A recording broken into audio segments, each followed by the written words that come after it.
Ja, ek is Chris Potgieter, ek boer daar naby Appington, so tussen van Seilsrus en Appington, so 120 km noord daar in die Kalahari. Die Meatmasters is 'n ongelooflike ras. Die ras praat eintlik vir homself. Ons is op hierdie stadium bietjie oor die 300 lede, so is 'n baie vinnig gegroeiende ras soos wat jy sê. Ons is baie dankbaar vir dit. So nee, wat die skaap pas in enige deel aan en hulle produseer, so dit is die belangrike ding.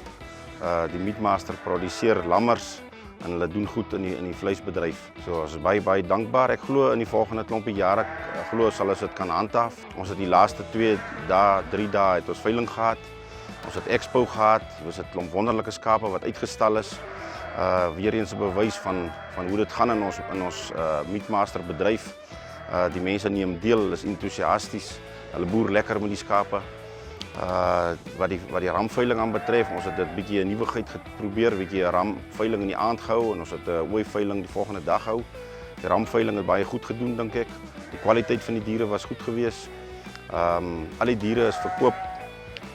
Die ramme, die ooe die volgende dag baie goed gegaan, dink ek. Die kwaliteit van die diere was werklik waar uitstekend geweest. Wat 2026 aan betref, ons het bietjie nuwe planne in die pipeline en so aan, so ons gaan so 'n bietjie klein veranderingkies doen rondom sekere goede wat ons bietjie wil uittoets en so aan, maar op die stadium beplan ons dat presies dieselfde aktiwiteite mag gaan plaasvind volgende jaar die tyd. So ons gaan weer 'n expo aanpak, ons gaan weer die nasionale veiling definitief aanpak. Dit is 'n groot event vir ons teelers.